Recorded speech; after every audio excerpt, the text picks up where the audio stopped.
Então, a gente tem que lembrar, gente, que a gente está falando de boas práticas na assistência à saúde, né? E quando a gente fala de boas práticas na assistência à saúde, a gente precisa lembrar que eu preciso associar a experiência de quem está prestando os cuidados com a biologia de cada usuária, né, de cada gestante, e a melhor prova científica disponível que a gente tem, que aquela prática que nós estamos seguindo, ela vai produzir mais benefícios do que danos, ou ela é melhor do que alguma outra prática conhecida. Então, a gente vai abordar hoje algumas práticas que foram inseridas em obstetrícia e que, na realidade, a gente não tinha nenhuma prova científica ou alguma indicação de que aquilo fosse necessário e acabou se ficando, né, na assistência obstetrícia, por exemplo, a episiotomia.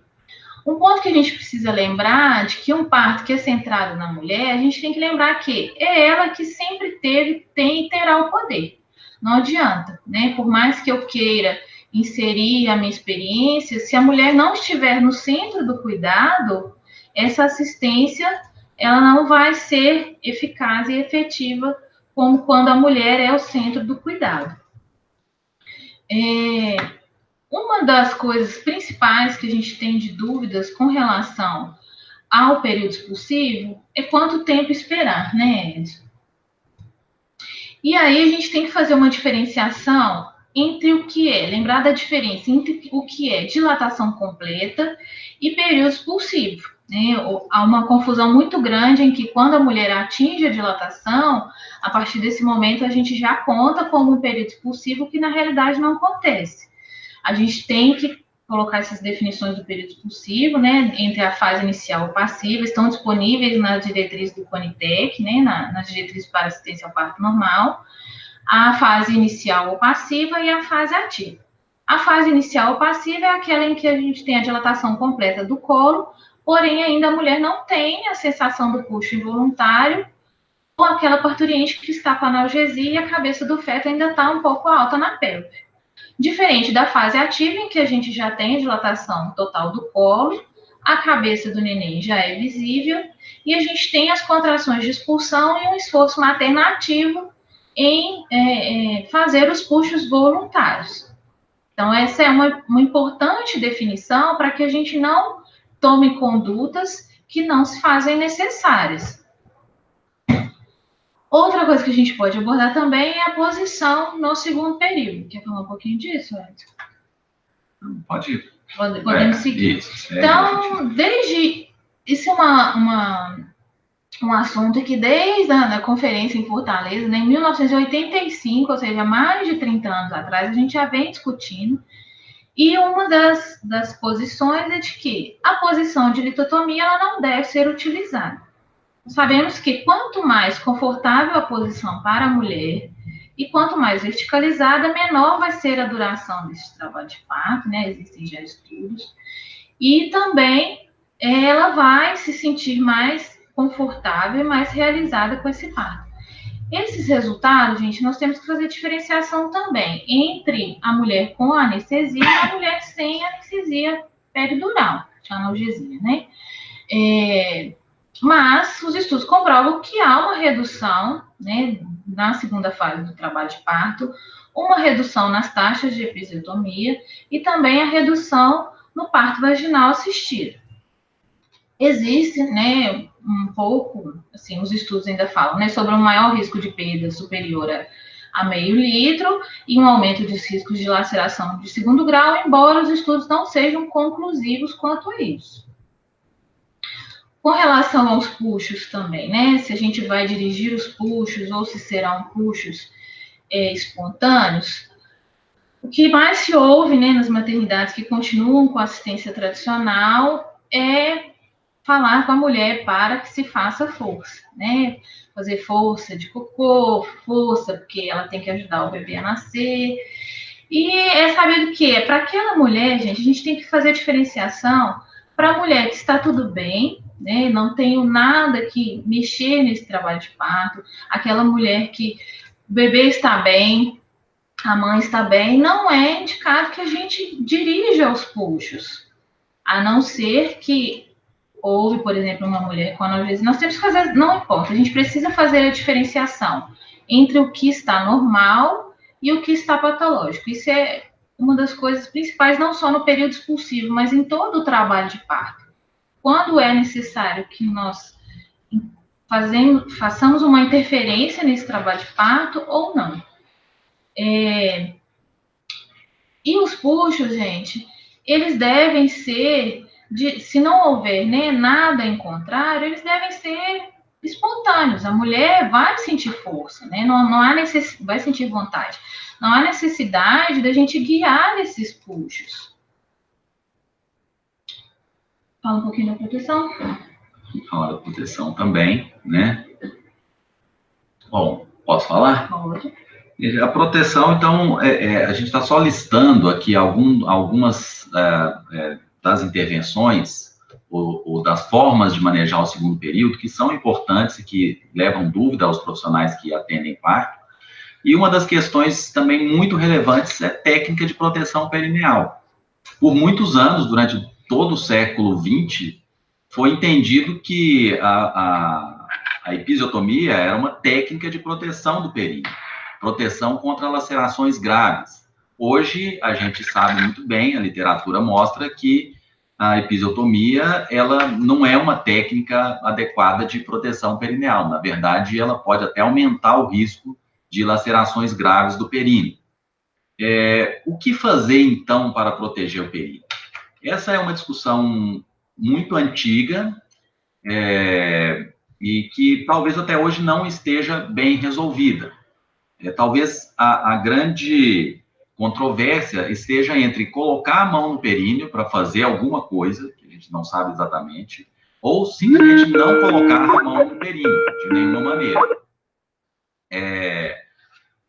Tem também evidências mostrando que mãos longe do períneo, mãos prontas para proteger o períneo se necessário, aquilo que se chama hands off, né?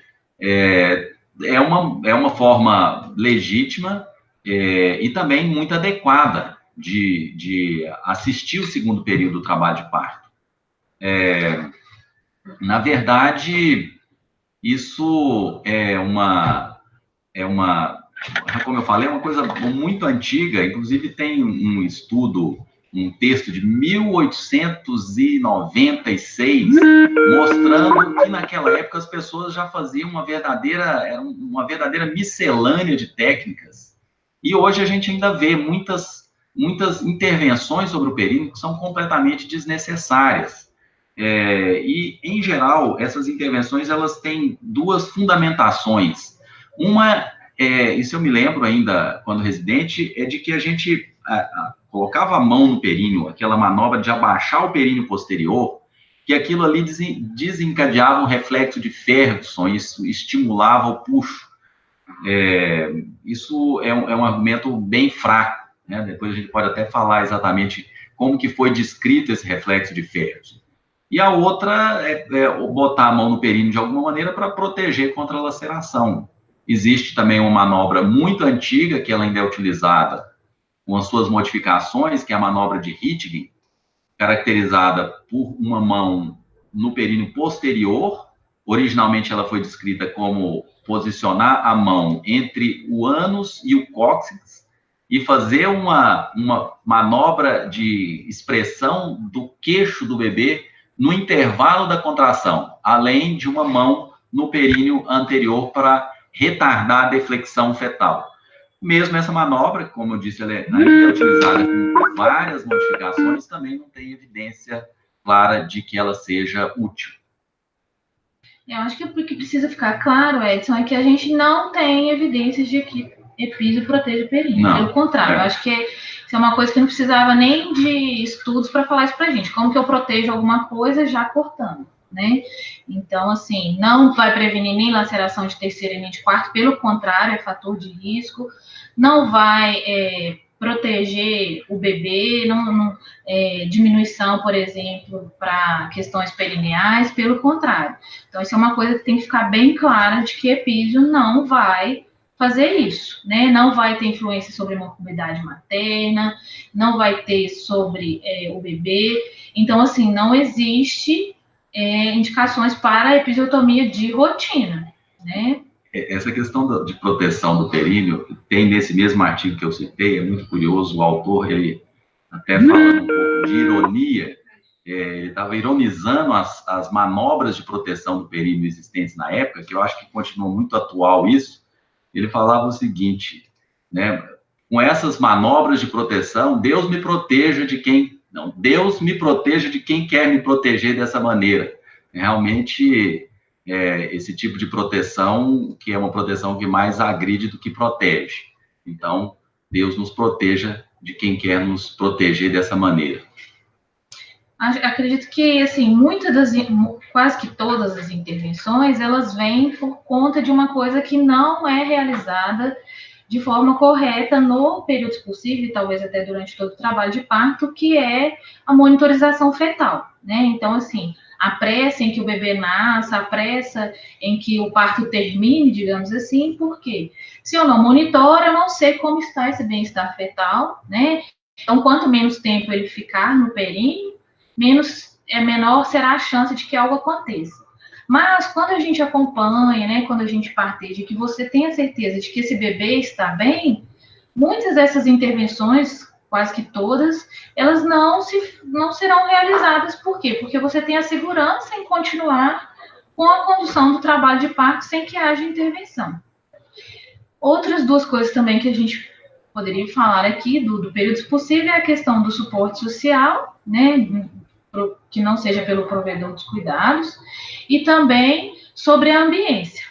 Muitas, quase que, não diria 100%, mas a grande maioria das nossas maternidades hoje no Brasil, a ambiência ainda é a mulher em trabalho de parto no pré-parto, quando vai nascer, vai para o bloco.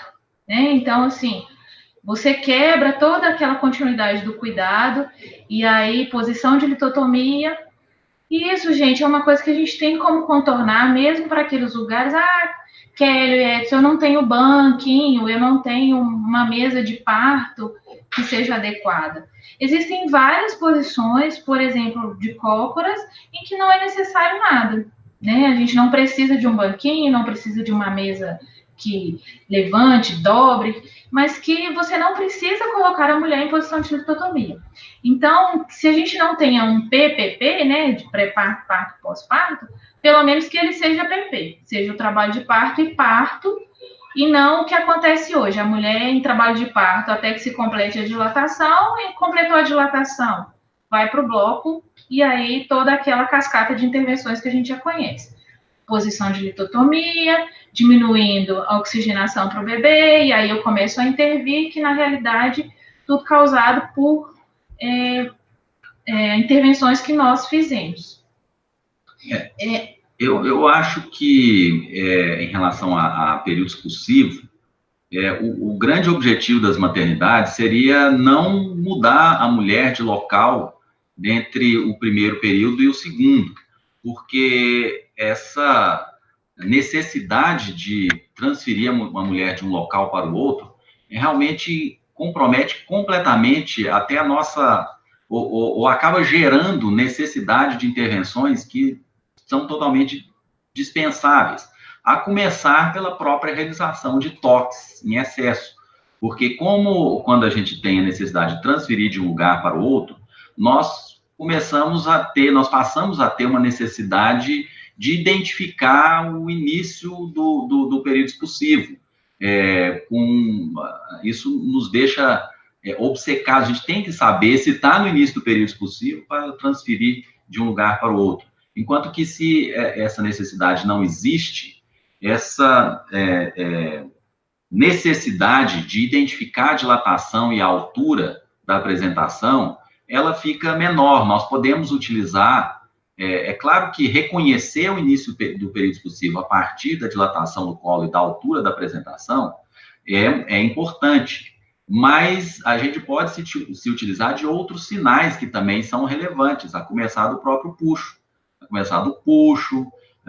da característica da dor, da frequência das contrações, do estado geral da mulher, que nos indicam com muita clareza que ela já iniciou o período expulsivo, às vezes sem que a gente tenha necessidade de tocar essa mulher naquele momento. Então, realmente é muito vantajoso essa permanência da mulher no mesmo local. Como a Kelly falou, se a gente não tem ainda o espaço ideal, a própria cama, ela é, sem dúvida, muito melhor do que a litotomia.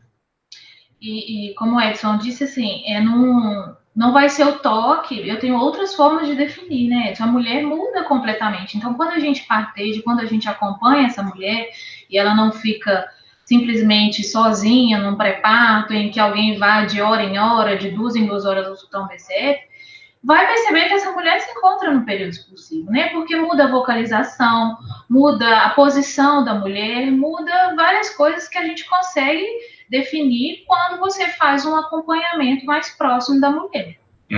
Essa característica do cuidado 1 a 1, ou do cuidado de um cuidador responsável por uma mulher, ela nos leva a uma necessidade de reaprender a valorizar sinais que normalmente a gente não valoriza. Já foi citado aqui o puxo, vocalização, mas secreção, suor, todos esses são sinais e elementos que são fundamentais no segmento do trabalho de parto, na identificação e caracterização desse período do trabalho de parto. A gente pode passar para as perguntas, né? Podemos. Talvez a mensagem principal que a gente deixa aqui, que a gente já tem dito isso nos seminários do APSION, o período expulsivo é o período por excelência onde a gente tem mais o que desaprender. O período expulsivo, ele se caracteriza muito mais por um conjunto de não ações do que de ações. Isso tem grande importância, tanto para a mulher, quanto para nós profissionais, inclusive para a nossa formação, para a organização dos nossos, enquanto hospitais de ensino, para a organização das nossas formas de aprendizado.